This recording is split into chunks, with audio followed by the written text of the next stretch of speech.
everybody. Welcome to the webinar. Now, I know for some of you, this is really new technology. So I just kind of want to go over a couple things while people are figuring out how to click in and get everything going. So for those of you who haven't already figured it out, if you're on a computer, it's usually to your right. There's a chat place where it says post a comment. If you're on your phone, it'll be probably at the bottom. It'll say post a comment.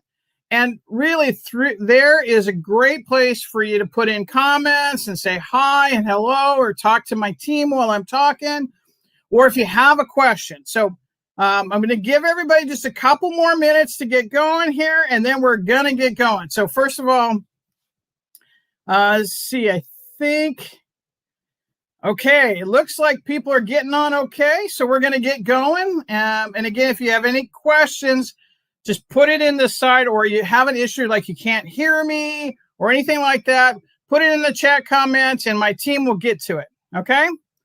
So let's get going. So I want you to be ready to learn. You know, you should have a pad of paper, come with an open mind. Most of you have gotten my free book. If you haven't, then we're going to put in here, right there it goes. Visit laurelsfreebook.com and get your free copy. Really, I want to get this in the hands of people.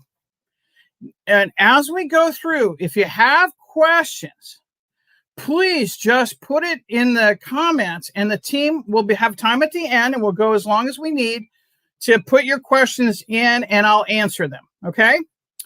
All right, let's rock. So the goal is by the end of this presentation, you will learn how to avoid the 3 biggest mistakes that older people make about senior housing, okay? And we're going to go through that step by step. We have an agenda, and I'll start off by telling you why I'm here. We'll go over the number 1 mistake older adults make. The number 1 is a mistake that adult children make. The number 1 is mistake that advocates make, and what you can do now to avoid those mistakes. Okay, so we're going to talk about all that and work on it. Now, as I talk to people and work with people about dealing with these issues, people have issues about it. Some people say the planning's too hard and you never know what's going to happen anyways. Probably the biggest one is, adult children will tell me their mom and dad won't listen. And mom and dad tell me their kids just won't listen to what's important to them. And we're gonna work on these things. The other major problem is there's so much bad information out there, they don't know who to trust. Okay. So by the end of this, I want you to understand what the biggest housing mistakes they make, and doing some planning so that you can achieve a better outcome than 80% of the people in the United States today. So first of all, why am I here? Well, the first gentleman on the left is my grandfather. His name's Carl Sagan. I learned a lot from him growing up. And he actually was a widower for 35 years. He ran around the country in the RV. And so those of you who know me in the RV, that's where I get it from. My parents also RV a lot, but he was truly the pioneer RVer, helped start Quartzsite, Arizona area.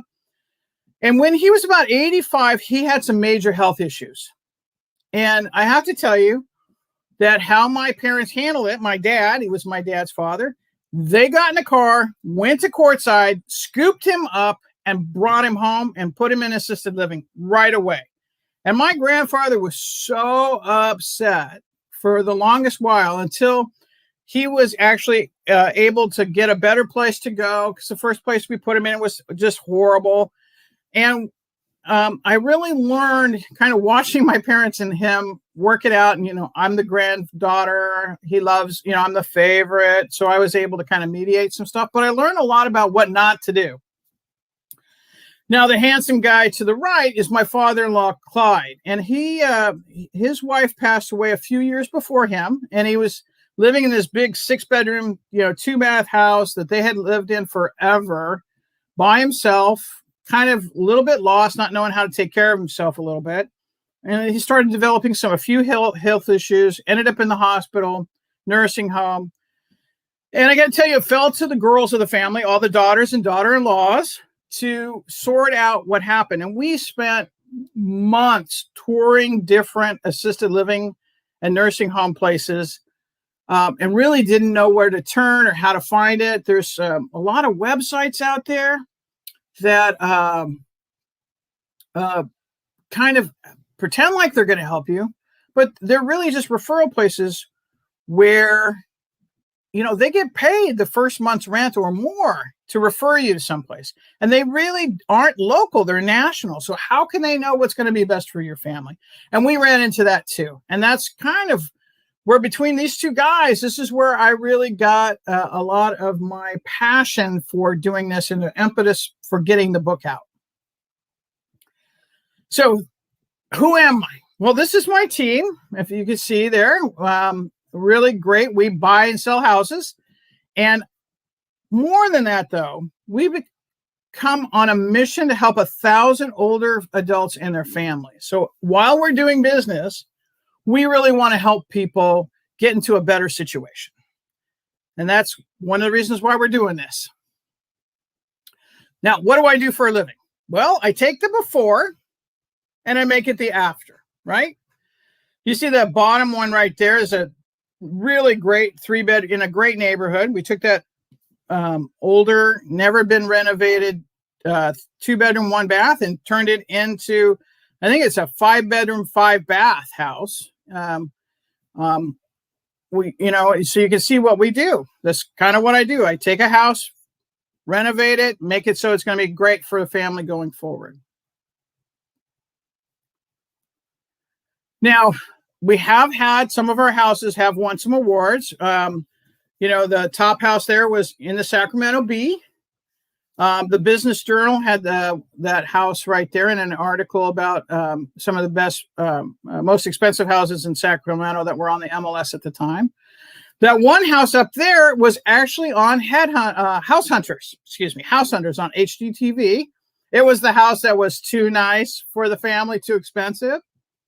And then we've been on several home tours. This one is the Inside Magazine, and on the home tour, we got awards for that. We've also won some awards for historical renovations that we did. In Woodland, we won a historical prize, and a picture of the renovation we did on that house was actually, it's at the building department, up on the wall of the building department. We're pretty proud of that.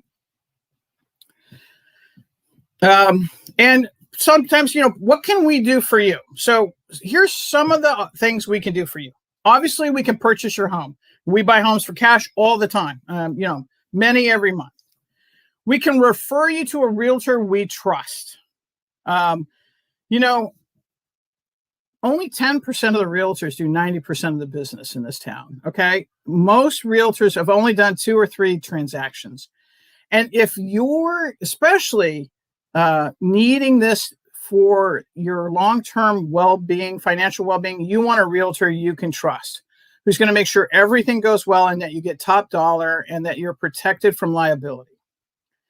Hey, if you're going to stay in your home, we can also refer you to a contractor we trust. I'm a licensed general contractor. I have lots of subcontractors. I open up my Rolodex for all of my people. Okay. And you are welcome to do that.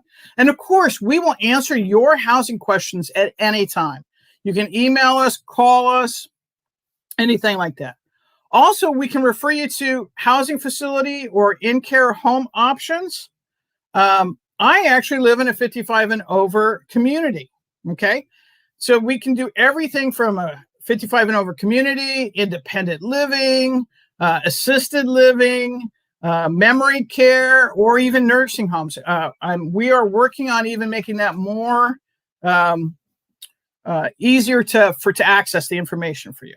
And of course, we're here to help you plan for your next move. Okay, ready to get into the meat and potatoes? The number one mistake older adults make is waiting too long to plan. Okay, I can't tell you how many times I come in and something catastrophic has already happened and no planning has been done. People don't even know where documents are. People don't know what mom and dad want. and then they don't understand what their options are. Especially like assisted living, you can go everywhere from where there's 3 adults living in a place to where there's 300 people living in a facility. And so if you're waiting too long to plan, it's hard for you to tell people what you prefer. Okay. So you got 2 planning options here, is what I'm always saying. You can do it the normal way, or you can do it the fast way. Okay. The fast way could be pretty painful. The normal way can seem like you're a little bit wasting time, but you're not. You've thought these things through. And it's best to do these things when everything's going well, when you're creating a great plan. The fast track is something's got to happen now, and you need to make an adult housing decision now. Not always the optimal. So let's go through some of the things you should be thinking about if you're going to do this ahead of time. Okay. If everything's fine now and things are going to go forward and you need to look at things, right? So what if scenarios, military type planning, some people would say, maybe a great way to get dad to do some of this is say, hey, look, if this was a military operation, you would do this, right? What if your spouse dies? Where will you live? Where would you want to live? What would you want around you? Okay. These are things to think about. If your spouse isn't there, would you want to live by yourself? Would you want to live with one of your kids and help raise your grandkids? Would you want to be in a community where there's a lot of activities? Where I live, I call bingo. Well, before COVID, I call bingo on Fridays. I play cards with my friends, and during the week, we have card tournaments on the weekends. We have water aerobics. We have coffee hours. We have Bible study together. I mean, there's the guys play, and the girls can play too. But they play poker. I mean, there's loads of activities. We have a community room, and you can play shuffleboard. You can play lawn dart. I mean, there's millions of things. We've got a heated pool. It's great, right? Lots of miles of easy to walk area with a 15-mile-an-hour traffic, and there's always somebody out walking. Or would you like to live in more? Sam, can you go back? Or would you want to live in a more rural area where you can have a big garden and you can do different things? Maybe your husband didn't ever want to do that. And what if you fall down or you get sick? Well, are you going to move in with a family member, or are you going to continue to live by yourself, or are you going to go into a facility? You need to do these what ifs. You want to also look at what kind of amenities are important to you and what area. Do you want to be in Sacramento, or do you want to move to Idaho? One of your kids in Chicago, and you think maybe you want to move out there? These are the kinds of things that you want to think about. You want to live downtown or in the suburbs? These are the what if things. Okay. But if something happens and you've got to do it now, you've got a lot of decisions to make, and you got to make them in a very fast time frame. Should you sell your house, or should you keep it? What type of care is necessary based on the medical facts now and in the future? What's your monthly budget? If you don't know your budget, then you're going to have to scramble to figure that out. How long will your resources last if you have to be in a long-term care facility?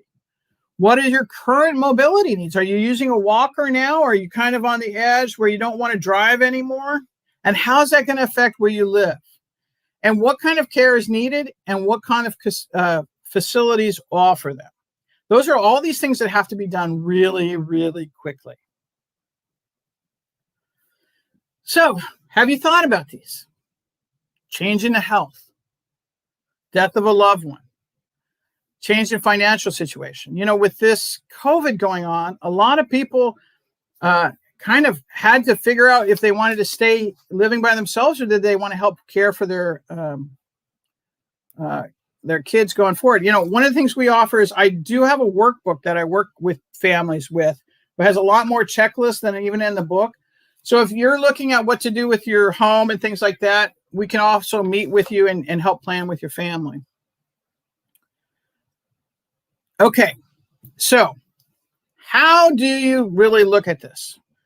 One of the most important things that you need to look at are the daily activities of living, okay? The ADLs. This is where assisted living and nursing home people look at.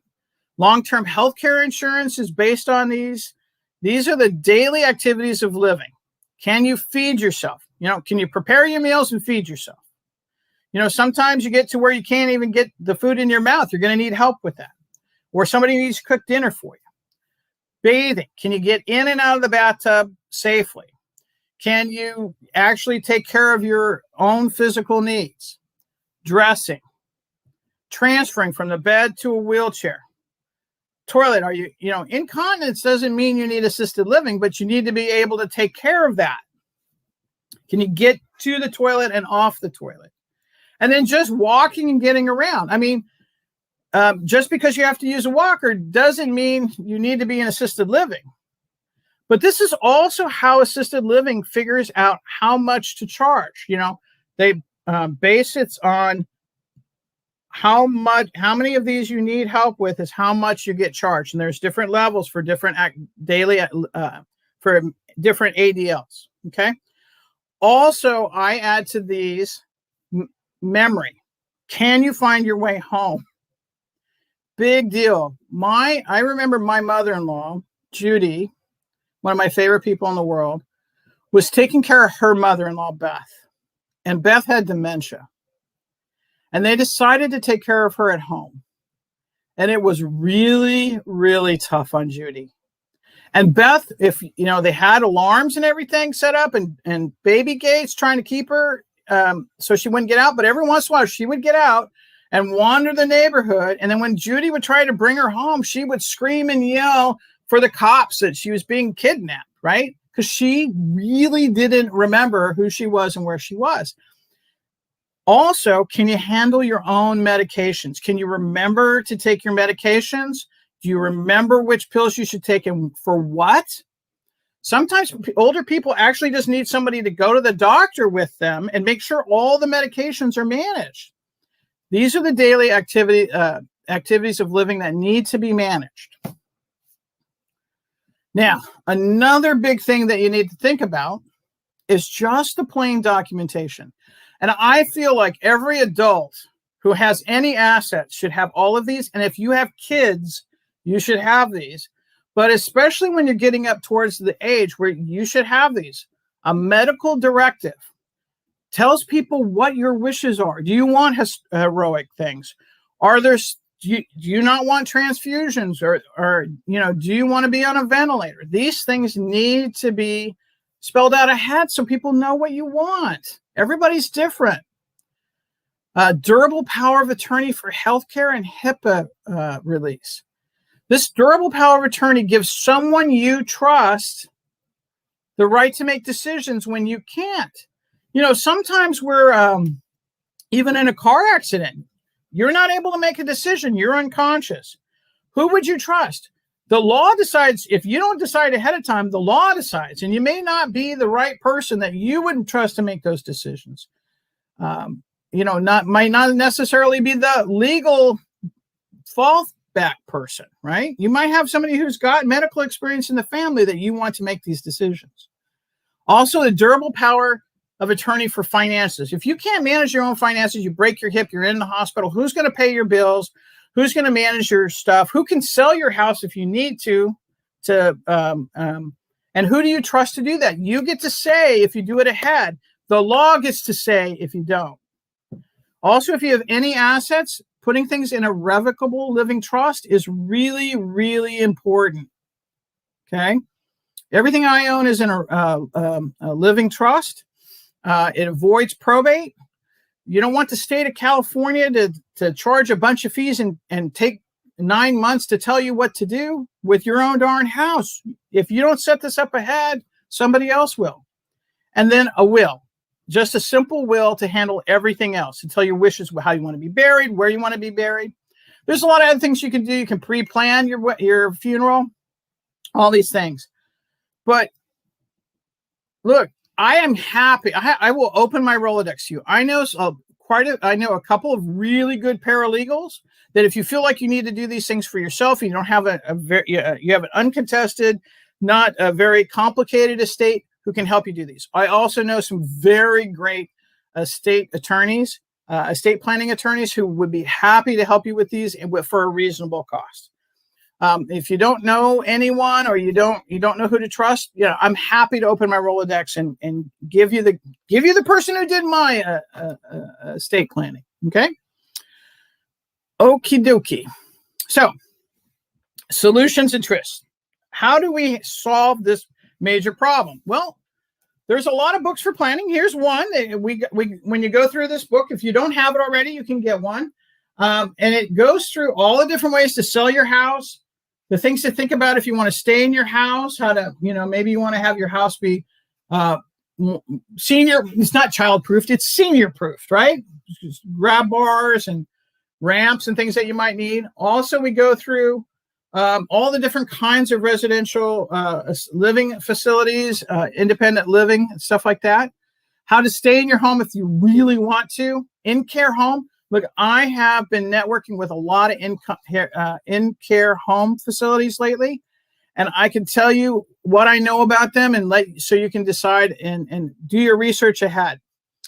Also, what stuff costs. I mean, there are a huge variety of costs in here. And if you don't have your resources pre-done up, look, one of the smartest things I did when I was 40, when I was watching my in-laws and my grandfather go through this, is I bought a long-term health care policy. And so I actually have a plan for paying the bills if I need to go into memory care, because I figure that's what's going to go first with me is my brain, right? Those of you who know me know that to be true. But how you're going to pay for it and how you're going to be able to protect your assets and get the best qualified plans. There is a group of people called fiduciaries, by the way.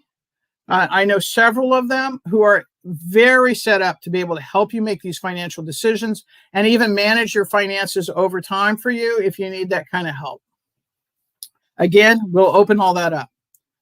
So what to do if you're behind on the planning? Well, you got to create a shortcut plan. You need to get everybody together. You need to get an expert who knows the market and decide what's the most important and make a plan going forward, right? Who knows who knows what, and divide it up. And everybody needs to, you need to get everybody on the same page. Otherwise, if there's 5 girls in the family, they end up doing all that work. And then the guys come along later and say, oh, what about this? No, you got to get everybody together. Make great decisions. Have mom and dad interact as much as possible as they're, health-wise able to. And you're going to just have to shortcut the plan and get it done quick. You don't have as many choices. I've seen people do durable powers of attorney in the nursing home with a mobile notary. Okay. By the way, I know a lot of mobile notaries, so I'm always happy to help you with that. Then you have to decide what's the most important thing. Okay. So that's enough about the older adult. Whether, obviously failing to plan is the biggest deal. What's the biggest mistake that the kids make? I said inconsistent listening here. I mean, let's basically saying not listening to your mom and dad and what they want. Sometimes as we get older, we think we know what's best for mom and dad. Kids are thinking one thing, mom and dad's thinking the other. A lot of times you don't want to listen. You don't want to think about this. It's kind of hard to confront that your parents are getting older, and it's hard for them to confront. Believe me, I know mom and dad are stubborn. I've heard that 100 times, and no one's listening to each other. And mom and dad think the kids don't know nothing, and the kids think mom and dad don't know nothing. And that's the biggest obstacle. The biggest mistake that happens is the kids not listening to mom and dad and not approaching this the same way they would with their own kids. The solution: use the book as a guide, or there are other books. Sitting down and working directly with an expert, getting everybody together. Sometimes people ask me, hey, Laurel, What if mom and dad are being stubborn? And you say they don't have them, you just want to get the paperwork together, right? You could say, hey, God, a friend of mine, his wife passed away. And now there's all these issues that have come up. And I've been thinking about that I need to get a medical directive, a will, a living trust. Maybe we need to put the house in a trust. How about you, mom and dad? Have you done that paperwork? If you have, nobody knows where it's at. Do you have a will? And start talking to them about it like that. We can talk about a friend whose parents died and they don't know, and they're going to have to wait 9 months to get through probate. You can kind of do that. Like, I have a friend, or, think about, I need to do this. Have you done it? And start the conversation that way. Okay. A lot of times I'm referred in by, to tell you the truth, ministers' wives. One of the biggest deals of people who bring me in, other adult advocates bring me in sometimes, paralegals, fiduciaries, attorneys. And sometimes these community people don't understand the real estate market, and they don't understand all the options that are available to people. And they don't understand about probate, and they don't understand that trusts are important and all these things. So if you're a community person or somebody in your community needs help, the best thing you can do is to bring in the right experts. And then, kind of advocate to people as you start to work with them to do this before it becomes a big deal. Try to help them avoid the biggest mistake they can make, which is not to plan. Okay, so things to remember here. If you would like a book, they're free. You're welcome to get one. There's only 3 things we ask of you. 1, to read it. Okay? Really, I paid for the book. I want you to read it. I didn't give you the book because I like to have my picture on a book. I really don't think that's the most important thing. Okay? I'd love to get your feedback. This is the first time I've ever done anything like this. I'd like you to tell me what I could improve. So when I do the next edition, we can improve it. And if you want help with your home, please call me. We're always glad to help. So now the questions and answers. So now this is the time to make sure you get your questions and questions in there, and I will do my very best to answer them or find out the answer. Okay. So I'm going to just deal with this question. Betsy asked, what's the average per month cost of a retirement home? Okay. So I'm going to deal mostly with assisted living and memory care. Okay. A lot of times there's what's called a homeowners association, or a fee of, about $1,200 or stuff, plus your regular fee to live in the independent living. Usually it depends on if they're providing meals and medication management to you and a lot of other things. Like where I live, the rent for where I live is about, I think, $800 plus utilities. So, it's different for different things. But in assisted living, there are, I hate to say it, grade A, B, and C kind of properties, right? For assisted living. You have everything from in someone's home where the home's been converted to maybe 4 to 8 people, kind of a smaller setting. Those are usually a little less expensive. Can be like, if you need like 3 of the ADL's activities of daily living to help you with, I think the least I've ever seen is $3,500. Okay. And it can go all the way up to $8,000, depending on how much help you need and what kind of a facility it is. Okay. Now, there are helps with that. Some, if you were a veteran, there's some help with that. If Medicare can help if you don't have any resources, but you really want to make sure that you're thinking this kind of a cost. Convincing a stubborn parent to help, that they need help. I understand. Okay. Golly gee willikers. My dad is getting closer and I'm like, oh my God, I cannot. This is not my favorite thing to think about. Really, you just got to be patient and be there for them, but to keep pointing out things and keep pointing out the benefits of going somewhere else. And also remember that they are adults. I always start off with anything with a friend of mine, right? I have a friend who has this problem, right? And her dad fell down twice and, she's afraid he's going to break his hip, right? These are the things you can do. I know when we were dealing with Clyde before, he was having a hard time. He almost burnt the kitchen down twice because he would forget that he had stuff on the stove. So we started talking to him about maybe, Dad, you're always used to having Mom take care of you and clean the house and, make the meals and everything. So we started trying to talk him into having in-care person come by and help him 3 days, 3 days a week or something. So, again, that's the toughest one. That's the toughest question we face. The workbook. So let me talk to you a little bit about this workbook. In this workbook, we have kind of everything for your plan, right?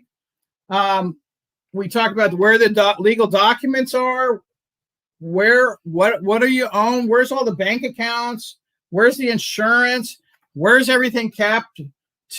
We have ways to figure out to sell your house. We have pros and cons of all the different ways of selling your house. Inventory of the house, work that needs to be done, questions to ask contractors if you are going to fix up the house yourself and sell it, questions to ask investors if you're looking to sell with a cash investor, and then the different kinds of housing choices, chapter 5 of my book. We really put everything out in a checklist of how to set up your plan step by step, exercises to go through with everybody, and then questions to ask each facility as you tour. Okay. If you want one of these, really, I work through with you. So set up a time, work directly with me. You can call the number right here or email us and Sam will set you up. And that's how you get this workbook is I go through it with you.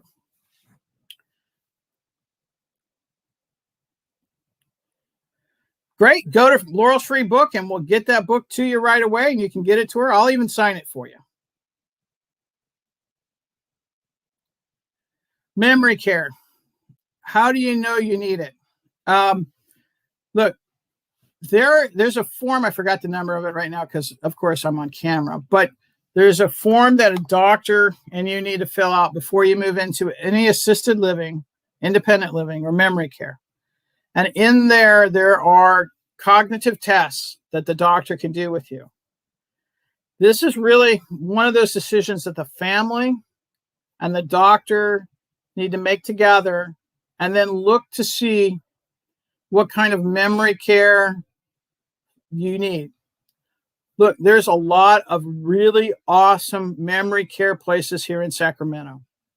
And I am learning more and more about them. I've joined a couple of groups of these people to learn who they are and what they have. And there are different kinds of programs. There's even an art program right now that it's not free right now. They're trying to set up a foundation so it can be free, where they use art to trigger people's memories. But, some of them have lots of gardens and open space. Some of them have music programs because they found that music helps people. They'll sing the songs from their childhoods. Some of them have art programs and craft programs. Some of them will have TV where they can watch the TV shows that they used to watch when they were kids. There are different groups. Some of them work one-on-one, some in groups, and some, they just kind of keep everybody safe. So there's a huge discrepancy in these programs. And I really recommend that if you get somebody and really that knows about these and really think through. But when it becomes not safe, there is a lot of resources. If you're going to keep mom and dad at home or with you, there's some programs to help with that. There are, med alerts that you can put on them. It's kind of got a tracker in case mom and dad wanders off.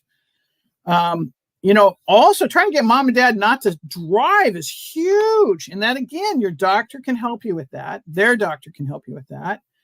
And there are some medications now that can help with some of this as stuff happens. But, I had a friend who was 40 and started getting early onset dementia, and it was devastating. And it was really hard to get her to she needed help. And I remember going through it with Grandma Beth. Tough times, but there are resources out there. And we are working to set up a kind of a more of a resources website for these things, where we can put where people can share information for the Sacramento area. And as soon as I can, we just got the book out, but one of the first things I'm going to do is kind of go through some of these things and see if I can get some experts to maybe write some blogs for us and give us more information on this stuff. Helping people with the legal docs. You know what? I think Jenny's on here, right? Yeah, Jenny, she does legal documents. If you have an uncontested or a very easy estate, Jenny can help you. Colleen Waters is my attorney, did my estate plan. I'd be happy to give your number. I know a couple of other people who do these kinds of things. I have one friend who, if somehow something happened and you couldn't get through probate ahead of time, he's a real estate agent and does legal docs at the same time. And he can help walk you through that if you don't have a complicated or contested estate. But unfortunately, you can get some of these from LegalZoom. If you don't have the living trust, I just would not do a living trust without somebody who knows what the heck they're doing through LegalZoom, but you can. Okay. The will, again, these kinds of things, I really feel like, it's really important to get the right advice. And I have to tell you, I paid my estate attorney quite a bit, but then I have a couple of rentals, and I also have a couple of relatives who might cause problems, right? Who might try to get some of the money. Okay, yeah. So those of you who know me know that I buy houses for all the way from a hoarder house to just somebody who wants to get the heck out of town. Right now, it's really tough to donate, but there are organizations who are helping people from the fire victims, and that's where we're donating most of the good stuff. If you need to sell your house fast and you don't want to, you don't have the wherewithal to do that, we buy houses with all the stuff in it. You take what you want and leave the rest, and we'll donate it. If you, you can look them up around, but there's fire organizations, or you can email me and I'll get you add the phone number and stuff of the people who are taking stuff now. Because quite frankly, a lot of the places we would normally donate are not able to during COVID. But we do have veterans groups who help people set up households and stuff like that. Are you going to do any more lives? I hope so. I hope people like this, and we're going to do it. I plan on doing a couple for professionals. You remember I talked about the advocates. I want to do a couple of these to get some information into some of the attorneys, fiduciaries, legal people. Also, I want to do one of these for the assisted living people to kind of explain not just their piece, but the whole piece to them. But I hope to do at least one of these a month for everyone. And thank you guys so much for being on. I was really afraid it wasn't going to work out great, Any more questions? Okie dokie. So again, if you'd like the book, please sign up. I really, really appreciate you guys for coming on. I know some of you are my friends, but some of you are, actually there's a few people I don't even know. So I'm so happy. Oh, hi, PJ. So happy to see you guys, and thank you guys for supporting what we're doing. We are so much appreciative, and we so much want to help people. Again, I really appreciate you taking time in the middle of your day to come beyond this. And we're going to say goodbye now. Thanks.